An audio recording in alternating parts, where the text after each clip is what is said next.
This story is about all of the places where we felt safe as children actually being exposed as not safe at all. I'm talking about schools, malls, even Disneyland, places where Jeffrey Epstein was recruiting young children. And all of us could have been victims to this, maybe without you even knowing it. Are your photographs in the Epstein files? Has he looked at you when you were younger and wondered if you were someone he was interested in bringing to his island? That's a question that we may never know the answer to. Today we're gonna be diving deeper inside of this story, and to do this I'm having a sip of coffee to keep myself alert, and I'll be giving you all of my thoughts along the way. Thanks for subscribing to the channel. Let me know what you're drinking right now. Now let's dive in. Epstein had his hands in everything that involved your children. These Epstein files really scare me as a mom. My girlhood was formed by P. Comments like this prove that the latest discoveries from the Epstein files have come at one major price: our childhoods. Think about the things that once felt completely innocent: trips to the mall, looking your best for picture day, family vacations that were supposed to be pure childhood memories. But now, everything's tied to Epstein now. Once people start connecting the dots, those memories start to feel darker. This is so true, right? Things that we looked at, whether it's celebrities we enjoyed, whether it's getting your pictures taken at your kid's school, that now has a connection to the Epstein files. Everything that was so innocent from years past, we're now seeing under a different lens, even a microscope, and we're seeing how none of it was actually pure. And it kind of ruined my childhood, I'm not gonna lie to you. They were just getting free material from desperate people. Because once you start pulling on the thread, you start realizing how much of this world Jeffrey Epstein and his network were quietly connected to. So we have to ask, is this an overreaction? How much was Jeffrey Epstein and his accomplices getting away with right under our noses? To find out, we went digging through archives. What happens if you say no? You don't work. Through the Epstein files themselves. Why the heck did Jeffrey Epstein, out of all people, have special access to Disney World? To expose just what these sick individuals are capable of. We have got to open up our eyes to what's going on right now, because this right here is going to shock you. And once you understand how deep it goes, you'll never look at some of these childhood memories the same way again. Our findings suggest the disgraced financier might have had a disturbing influence over millions of young women and girls without them ever knowing. And that's why this story starts in the place you'd least expect, the mall. While online shopping might dominate retail today, back in the 90s and early 2000s, the mall was the ultimate avenue to self-expression and independence. Tell me they're not gonna bring up glamour shots. Remember glamour shots inside of the mall where you would get all dolled up and have your professional pictures taken there? Let's just see. And with stores like Limited 2, Bath & Body Works, Victoria's Secret, and Abercrombie & Fitch, every kid, tween, and teen was being marketed to, regardless of how adults felt about it. True. They're starting to hypersexualize girls who are still girls. But a little digging on the man behind this phenomenon suggests this concern might have been valid. And everybody knew that people didn't have stores in multiple cities. And I said, well, I could try it. That's Les Wexner, the founder of L Brands, a conglomerate that owned these brands that cater to teens and especially young girls. So that idea of being a specialist, businesses that are focused on young women and clothing and what they wear and, really knowing that customer. But following the Epstein files, the internet had to ask, was all the body glitter, push-up bras, and exposed skin catering to teen girls, or an older, seedier demographic? For one Reddit user, the files unlocked a memory of Limited 2, a clothing store designed for kids and tweens that later rebranded as Justice, selling thongs. Another user replied, they popularized selling lingerie to children. Our whole damn society is run by pedos. But what had the files exposed about these stores that had so many re-examining their childhoods in a new light? It's been known for a while that Les Wexner was one of Jeffrey Epstein's closest friends and wealthiest clients, circumstances the financier clearly had no issue exploiting. In fact, without Les Wexner's support, It's been argued that there would be no Epstein Island, there'd be no Epstein plane, there'd be no money to women and girls. I guess he's saying is that this guy was one of Epstein's biggest clients, funding him with millions and millions, if not more, of dollars. yes, Jeffrey benefited from his proximity to Les in numerous ways. This included convincing Les to let him replace his sick mother on the board of Les's charity, and even purchasing Les's 7-story Upper East Side townhouse, which Jeffrey soon made his own by displaying framed photos with his powerful pals and a first edition of Lolita. Eventually, Les's empire that, in the words of one Reddit user, was built around young female bodies, was handed over to Jeffrey when Les gave the financier power of attorney. Yup, while Les was the figurehead, it would be argued that Jeffrey was in the shadows, pulling the strings. There wasn't a part of Wexner's empire that Epstein didn't have access to. Epstein was even known to embellish his role, telling young girls he was a modeling scout for Victoria's Secret and inviting them to his mansion for a casting, which some girls reportedly show up to while still in their school uniforms. So we already know that a lot of young children made their way to Epstein Island because they were trying to find their way to success, to find their way to be a model, actor, actress, singer, songwriter, whatever it is. This was the facade that was put forward. Now, the question is, was Jeffrey Epstein actually able to make those connections for these people, even after they took years and years of abuse from him? Then there's the Epstein files, where Victoria's Secret comes up 470 times. As our team dug through the references, we found evidence of returns, along with some incriminating material. One particularly unsettling email read, "Finally, after years of suspense, the big question we have been asking for so long has been answered. What exactly is Victoria's Secret?" The answer is, on the next page, there's a photo that appears to be redacted. This email is from Emirati Logistics CEO, Sultan Ahmed bin Sulayem, who was forced to step down after disturbing interactions surfaced in the Epstein files, including a reference to him allegedly sending the financier a torture video. And this isn't the only cryptic message involving the brand. Another email to Jeffrey from a redacted sender reads, "Call me when you in town. I will explain about twins. One is very desperate to do Victoria's Secret and both running out of money."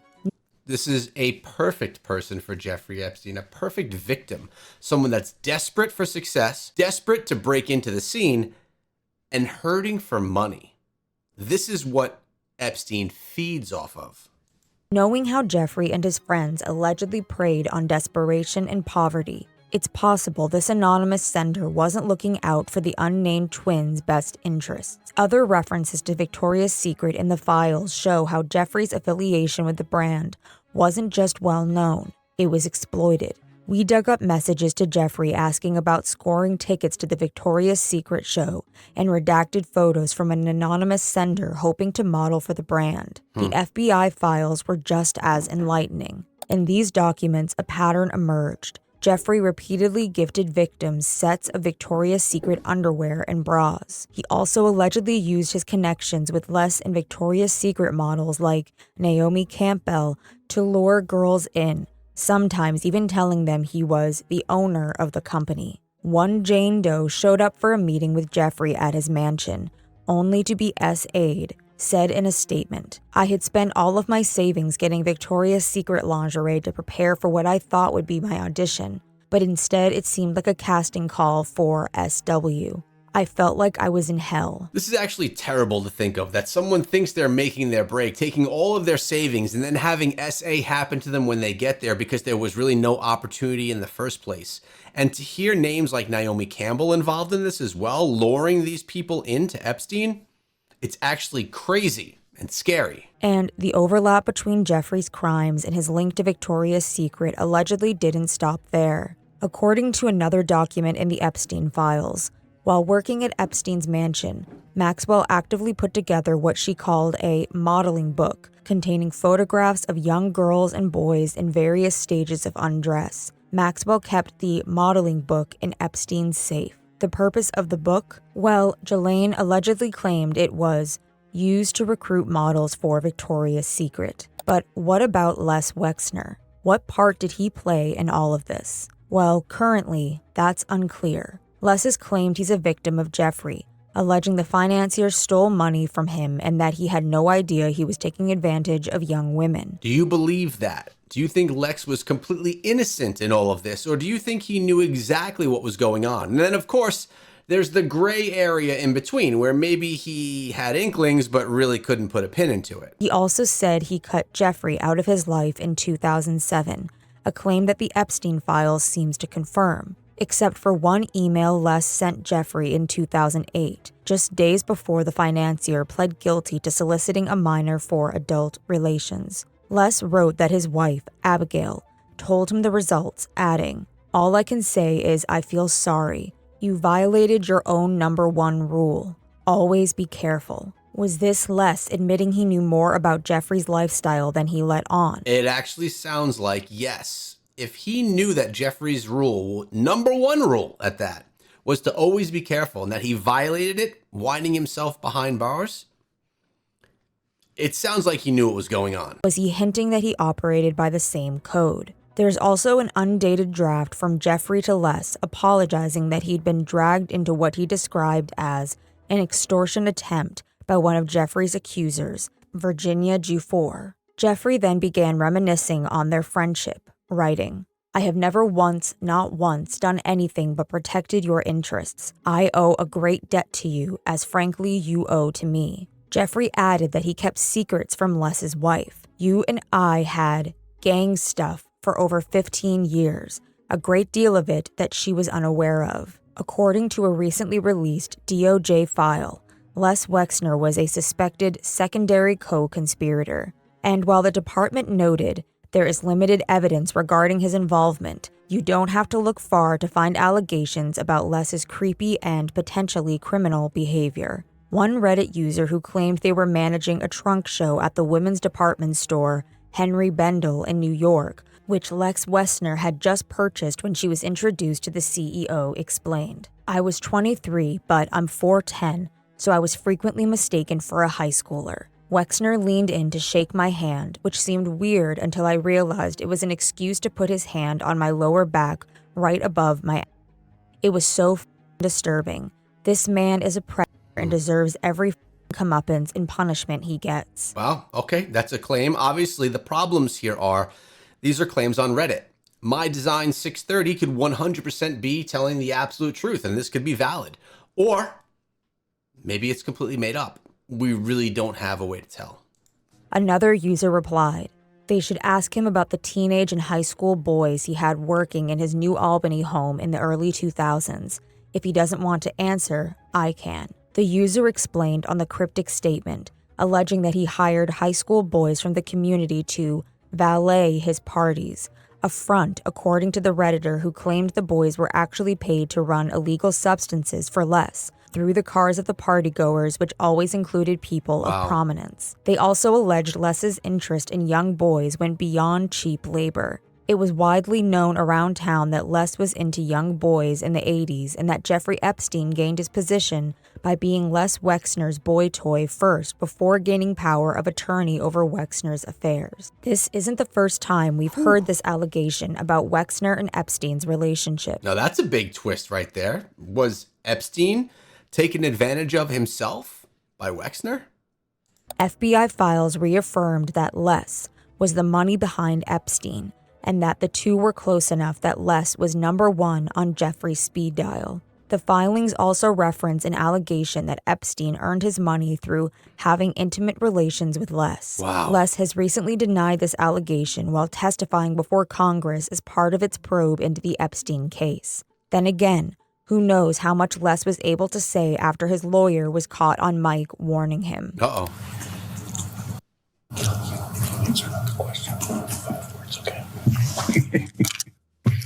Answer the question, okay. While we might never know what role Jeffrey filled in Les's life, or how much influence Jeffrey had over the CEO's empire, the fact that someone like Jeffrey Epstein played any role in a generation's childhood was hard for many to stomach. I mean, when we think about this, we all blame Jeffrey Epstein, Ghislaine Maxwell, right? That is the easy ones to blame. But we need to remember that Jeffrey Epstein was only someone because of the people that supported him, and Les Wexner seems to be a big player in that support. This is new coming to me. I didn't know that this relationship was so close between the two. And I mean, the evidence is a bit damning right here against Lex, but nothing again has been proven. So it's just all talk around the water cooler right now. The fact that these stores that were so beloved and so coveted by every single little girl in America in the early 2000s were owned by Jeffrey Epstein makes me physically sick, ill even. Ill and suspicious. Were there ever cameras in these stores? Were there people watching little girls trying on these clothes? Like, now I'm terrified. And maybe the public had a right to be terrified. After all, these weren't the only brands Epstein allegedly hid behind. Epstein's reach, the world of modeling. Allow us to introduce you to another man who's currently under suspicion for his connection to Epstein, the founder of Elite Model Management, John Casablancas. Oh boy. Okay, so the mall stuff is new. Epstein behind all of these young girl stores, totally creepy, totally new information as well, at least to me. We knew that he was involved in things with models. The Disney thing is coming, and that's the worst of all of these.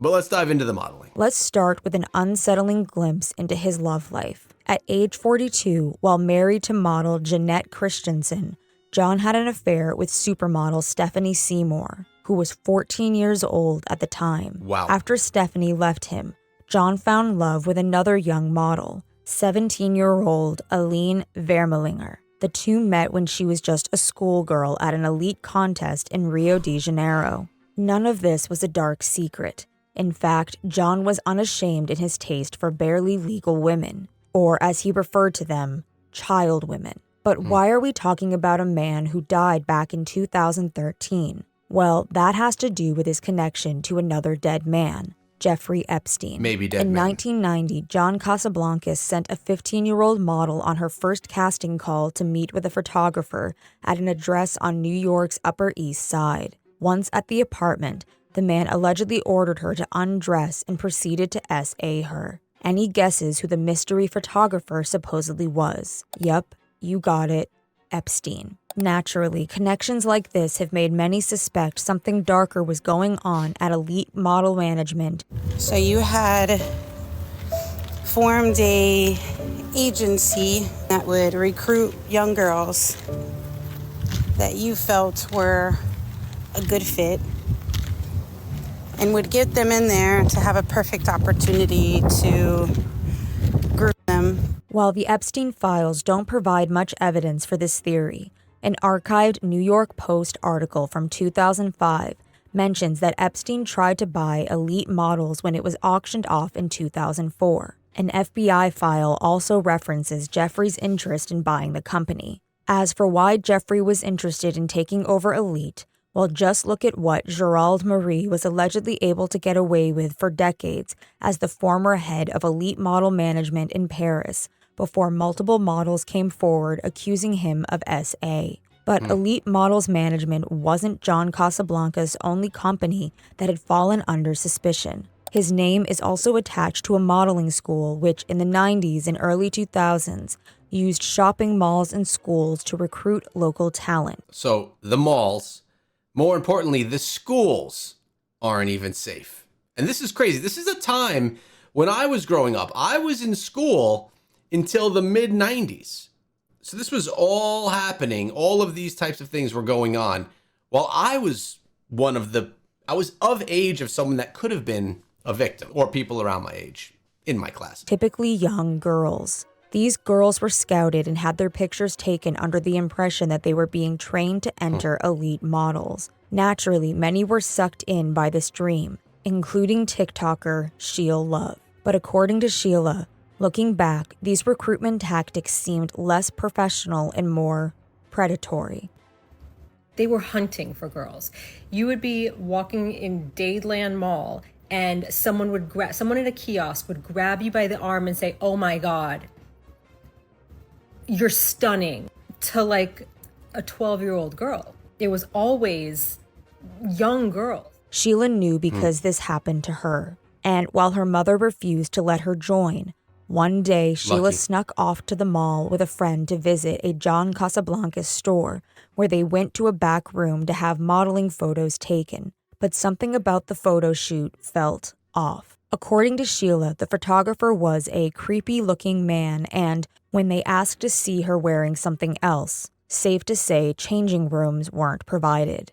So they were basically being manipulated into getting naked in front of these people. And then I was like, okay, like, where do I go to change? And he's like, right here. Oh, come on, I'm an old man. If you think I'm interested in anything you have, you're crazy. Sheila no longer felt safe and didn't continue with the shoot. Her friend, Good. however, did. Do you know how many pictures he must have had of her? Of everyone? You know how many people must fall for it? The TikToker wasn't alone. Many young women who signed up for the school now felt like they'd unknowingly been taken advantage of. Vanessa, I am in the Epstein file. And many seemed in agreement. Hindsight was 2020. At the time, I didn't understand why I was so uncomfortable. Now I do. Your parents weren't allowed to go with you. Thanks, Mom and Dad, for saying no. And the way they played up the whole get used to changing in front of lots of people because models don't have changing rooms. My mom took me to one of his agencies in Seattle, Washington. I didn't like going. It felt weird for all these adults judging me from top to bottom, and I was only 12. Another TikTok user recalled her own experiences at the John Casablancas school when she was in her early 20s living in Philadelphia. She was starting her career in journalism at the time and wanted to master her presentation skills. So she decided to sit in on a John Casablancas class to learn how to command a room. The owner spoke to her and asked for her to come back the next day. I go back the next day, it's just him and I, and it was odd because he's asking me about my hopes and my dreams and my aspirations, and none of that felt relevant for just taking classes. Immediately, she felt uncomfortable. And what he was really doing is he was getting an idea of my desperation level, and if I was single, if I had support systems, and so forth. After learning she lived alone and was interested in journalism, he advised her to go to an ad agency. She did as she was told, and the owner of the ad agency told her to come in the next day, early, before the rest of the staff arrived. The next day, they went into his office and then into another room attached to the office, where things got weird fast. And he goes, oh, this is more comfortable. It is a room with nothing but oil paintings of naked women. And then he was saying, you know what would help you if you're looking for money? You could go, and he mentioned a strip club in Philly that he frequents all of the time, that he knows the owner, and blah, blah, blah, and I could go there. But John Casablancas wasn't the only agent allegedly endangering young girls. This is crazy. As I'm sitting here watching, it's crazy to me. How many of you, is this like blowing your minds that these entire ecosystems were built around girls becoming models and famous and getting in cute gear and clothes, all to pull them into this Epstein system? It's actually insane. This TikToker visited multiple high schools across South Florida when she played for her varsity volleyball team, which earned her admirers. While I was at these volleyball games, I would be approached by a random person, and they would always ask me what my name was. They said I looked very pretty, how old I was, and if I was ever interested in becoming a model. I would typically answer like, I don't know, and they would end up giving me their card. According to the TikToker, this happened at 2 to 3 different games when she was 14 to 15 years old. By the grace of God, I was a tomboy in this particular era of my life, and so that really didn't resonate with me. I ended up becoming a model a few years after that, actually. As for why the TikToker was thankful she didn't take the scouts up on their offer, well, that had to do with the agency they represented, MC Squared. For those of you who are unfamiliar, MC Squared is a New York and Miami modeling agency that was run by Jean-Luc Brunel, French modeling scout, close personal friend to Jeffrey Epstein and potentially his accomplice. It was very clear that they were going to high schools to find underage girls, and they were using them to traffic to their clients. Yes, many believe MC Squared, an agency that was established with financial backing from Epstein and worked closely with the Victoria's Secret, was allegedly a trafficking front. And this evidence is compelling. MC Squared's former bookkeeper claimed Epstein hadn't just guaranteed a $1 million line of credit for MC Squared, but directly paid for visas for models to travel to the U.S. The models, some of whom were as young as 13, then allegedly lived in apartments controlled by Epstein. Now, we did hear about these apartments. Epstein would have apartments set up. He owned a lot of them, and he could put these models up or put whoever he wants up inside of them. So now he controls their stay in the United States, where they actually live as well, making them extremely vulnerable and desperate, relying on him for their survival.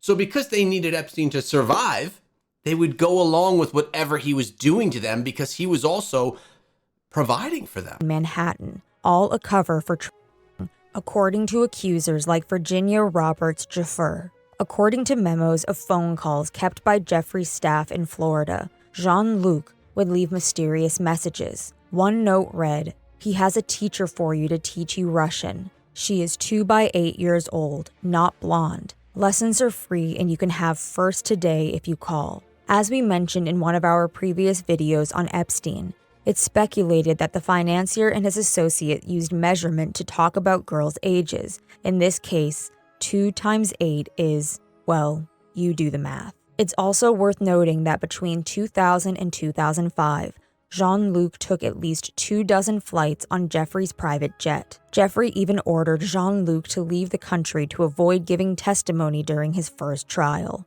And while Brunel denied any involvement with Epstein's crimes, these weren't the first allegations of misconduct involving the French model Scout. 3 former models who spoke to The Guardian in 2019 claimed they were SA'd or SH'd by Brunel in the 1980s and 1990s in Paris. And these allegations weren't entirely new. One accuser, Courtney Sorensen, had come forward over 30 years ago in an interview with Diane Sawyer on the 60-minute special, American Girls in Paris, where she accused Jean-Luc of using his parties to matchmake models with himself and his friends. It's a meat market. You are there for the purpose of somebody wanting to take you home to bed. And if you refused Jean-Luc, well, say goodbye to your modeling career. I know, I paid a penalty for saying no. I was personally proposed to by himself, Jean-Luc, and I said, no way. I laughed in his face, and I had no more appointments, and I never worked. Wow. Okay, so this girl right here, Jean-Luc, tried to get with her, and luckily for her, proud of her, for turning him down, not only turning him down, but laughing in his face as well, she never worked again. Never was able to do modeling again because she's basically blackballed from the system. The same thing that we see happen to these Hollywood actors and actresses and musicians that speak out against evil Hollywood, Epstein files, the list goes on, and they are looked at as if they're crazy and they never work again. Same thing is being done here with these models. Another girl who was featured on the special claimed Jean-Luc slipped her a hallucinogenic substance. She managed to escape, but according to another interview with an ex-model, not everyone was so lucky. You were... Yes, I do know that. You're sure? Yes, I'm positive. But when Diane Sawyer brought the allegations to Eileen Ford, the founder of Ford Models made it clear who she sided with. I mean, I believe they said it, but you don't believe it's true? I find it hard to believe it's true. In 2020, Jean-Luc was arrested as part of a French investigation into SA and trafficking models linked to his association with Epstein. In 2022, while awaiting trial in jail, Jean-Luc took his own life. That's crazy. So did Jeffrey Epstein, apparently. There were things hiding there that this man didn't want to speak of. Clearly, this story just keeps getting deeper and deeper. You know what's so crazy is it keeps getting deeper and deeper, but it's like we've barely even started digging. Thanks to the Epstein files, his secrets didn't die with him. We now know that Jean-Luc entertained testifying against Jeffrey to avoid being prosecuted for the role he played in helping get girls for Epstein. Emails showed Jeffrey was aware of this and claimed Jean-Luc's friend was trying to extort him for $3 million. Then there's MC squared, which shows up over 1,000 times in the files. Of course, many of these references came from business documents that, on their own, weren't incriminating. Still, certain messages we stumbled upon raised red flags. This included emails referencing securing visas, subject lines and messages that identify women by their nationality and temperament, redacted attachments, and chilling exchanges. In one email with the subject line, "Fred from MC Squared," a redacted sender wrote to Jeffrey, "Fred thanks you very much for sending him Camilla. He thinks she is very beautiful." Ramsey Eckley, a man who was often in contact with Jeffrey about girls he found overseas and even sent the financier a photo of a child, wrote confirming that MC Squared would sponsor the visa for the model. He added in a message to Jeffrey. "She's high maintenance. Not sure I want to be too involved, but MC Squared loved her, so hopefully she will work and stick around this time so you can see her." We also found a New York Post article from 2007 on MC Squared and the agency's denial that Jeffrey was their secret financial backer. The article quoted an industry insider who clearly wasn't buying it. E equals MC Squared. Get it? Like the equation? E equals Epstein. He just thinks everyone is too dumb to figure it out. And this wasn't the only way Jeffrey allegedly hid in plain sight. Epstein's reach. Picture day. This is the same picture service that took all the pictures of me when I was a kid, my sister when she was a kid, and everyone that was in the school system had their pictures taken from something that was run by Jeffrey Epstein. Picture Day. Lifetouch is America's largest school photography company. You know, the type you trust to take a half-decent picture of your kid to frame on the mantle. Half-decent. But recent developments have forced the public to question, were these photos meant for parents or the highest bidder? How moms are not more raging mad, I have no idea. Like, I'm mad for your children. Until we started thinking about, okay, wait, who actually is seeing these pictures instead of just the parents? You might be in the Epstein files. As for what sparked the suspicion, well, that has to do with one man, Leon Black. Leon Black was the CEO of Apollo Global Management, an investment fund that bought Lifetouch's parent company, Shutterfly, in 2019. Leon is also a known associate of Jeffrey Epstein, who served as the director of Leon's Family Foundation. Leon Black shows up in the Epstein files over 8,200 times, and while none of the references we found were overly incriminating, they prove that the two men met up multiple times over the years.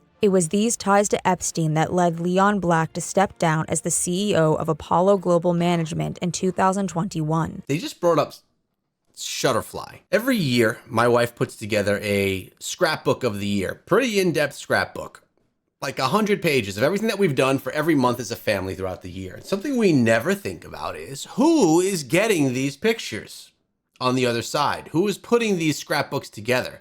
Remember, Lifetouch and Shutterfly were one in one all together, and Lifetouch was someone that was clearly feeding images to Epstein. So Shutterfly being out there now, a service that I use regularly. I have pictures hanging on my walls in my home of my family from Shutterfly. I have the scrapbook every year from Shutterfly for the past 13 years. We never think about who's actually looking at and handling these images and where they may be going outside of into our scrapbook or on our walls. His replacement was Mark Rowan, a man who, you guessed it, is also named in the Epstein files. Yup. Mark also met with Jeffrey over the years, even after the financier pled guilty in 2008 for procuring a minor for intimate relations. Lifetouch was not named in the files, and the company was denied having any ties to Epstein, adding that the timeline with Apollo Global Management only acquiring Lifetouch's parent company in 2019 did not support the conspiracy.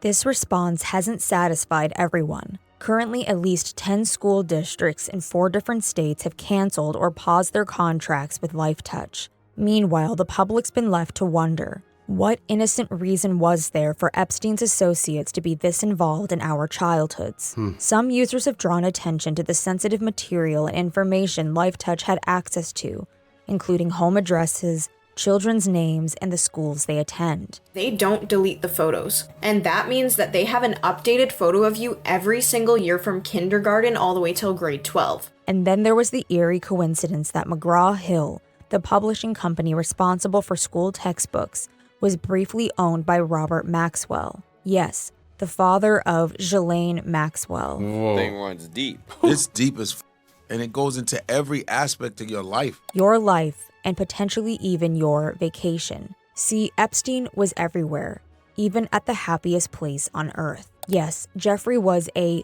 Disney adult, or at least that's the impression we had after finding over 1,000 references to Disney in the files. You imagine? How many times have you been to Disneyland or Disney World in your life? I've probably been there 10 times. Did I ever rub elbows with Jeffrey Epstein? Were my pictures ever in Jeffrey Epstein's files? Probably not as a young boy, but think of this as a young female. Had you rubbed elbows with him? Are you in his catalog of potentials? Did you shop in the stores that he was in control of? Were you on camera while you were changing in those stores? So many things when you think back about how you were vulnerable to him, even if you weren't in the files and didn't get abused by him. You could have still been involved in some way in that network. These mentions included multiple trips to the amusement park, a wedding invite, and hotel and dinner reservations, the latter happening so frequently that Jeffrey and his friends began referring to them as Disney dinners. In our previous video on Justin Bieber's connection to the Epstein files, we showed you a photo of Jeffrey at one of these dinners, after which he flew a little girl home on his private jet. During our search, we also stumbled upon some more unnerving messages. Oh boy. This included messages from an unknown sender who shared photos with Jeffrey of a 22-year-old they worked with from the Ukraine. Jeffrey replied, "I prefer your sister that she showed. Also, who is going to go to Disney with you?" The unknown sender messaged that their sister and a person whose identity was redacted would be coming to Disney. They added that another redacted person was supposed to come, but was having issues with their visa. Jeffrey replied asking if one of the girls had any friends she could bring, adding that he would pay for their ticket. He then seemingly went off on the girl who couldn't attend, threatening, "I only like honesty. Making a plan to get me to react is always a very, very bad idea." The multiple messages that showed Jeffrey offering tickets to Disney come with chilling implications, one being that Jeffrey was using Disney to allegedly traffic young women or girls. In another file, Jeffrey emailed Caroline Lang, the daughter to former French culture minister Jack Lang, asking if her daughters would like to go to Disney World. Caroline wrote back, "The girls think they are too old now to go to Disney World. They want to go out." Jeffrey's response, "How old are your daughters?" It's even been alleged that Jeffrey used the names of Disney princesses as code names for his victims. Yeah, we've seen that. One of these names was allegedly Snow White. "I would love to take photos of you in a Snow White costume," Epstein wrote in an email from 2010. "You can get it from the costume store." A redacted sender replied, "We'll get it." A few weeks later, ex-Barclays CEO Jess Staley emailed Jeffrey, "That was fun. Say hi to Snow White." Jeffrey responded, "What character would you like next?" Jess requested, Beauty and the Beast. So basically, he's having these girls dress up as Disney characters and then providing them to some of his clientele. To which Jeffrey replied, "Well, one side is available." Another email from a redacted sender is less subtle, reading, "The Snow White was twice as soon as she put her costume." But none of these are the messages that stuck out to the internet. Instead, online sleuths have fixated on an exchange between Jeffrey and Lawrence Krauss, a former Arizona State University professor who was dismissed following allegations of sexual misconduct. In the email, Lawrence tells Jeffrey that he can't get an extra Disney ticket for Jeffrey's guest. Jeffrey, however, already seems to have it covered, responding that he has special access. Lawrence replies, "Why am I not surprised?" Naturally, this exchange provoked suspicion. Why the heck did Jeffrey Epstein, out of all people, have special access to Disney World? And who at Disney gave Epstein such access? And what was this access used for? Another email with the subject line, "Alert, call Disney," stirred further speculation. And it does seem that someone had their personal contact, but we don't actually know because that's redacted. I wonder why that would be. This isn't the first time Jeffrey's been linked to Disney. Back in 2023, this TikTok user connected Disney cruises to Epstein Island after they discovered a reference to Little St. James Island in the snorkeling guide. And we all know that Little St. James Island is Epstein's island. That's literally on the brochure for Disney.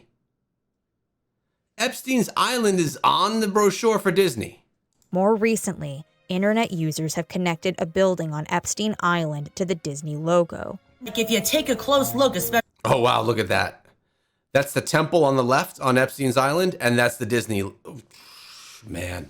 Especially the blue and white stripes on it, it's the same. And the shape of the island to the Nickelodeon logo. Exhibit A, Exhibit B. It looks the same. A line about taking little boys to Pleasure Island from Pinocchio has also been reinterpreted. What do you mean? What do you mean? How did we not catch this when we were younger? Given the growing distrust for Disney, the recent news that Disney's CEO Bob Iger is stepping down has only fueled speculation that the relationship between Epstein and the company goes deeper than anyone knows. With each passing day, more questions are raised about Jeffrey Epstein's connections, and the public deserves to have answers. Whether answers will prove or disprove the theories we've discussed in this video remains to be seen. What we do know is that evidence has been brushed aside before. And this is the first time you've ever heard one of these stories? Absolutely. Because we have talked to 5 other girls who say that they have had put in their drinks by Jean-Luc or Jean-Luc's friends. I hope you're wrong. And countless victims have suffered as a result. That's why we believe that if even one of these hunches holds weight, it's worth examining. And I completely agree that it's worth examining. This story got deep here today. So many different areas that we trusted as children, now exposed as places that were actually very unsafe for us to be. It's something to think about, and to think about your children, your grandchildren, and keeping them safe. Let's dive deeper into the Epstein files. This video is going to tell you another story that's going to blow your mind. I'll see you guys over there.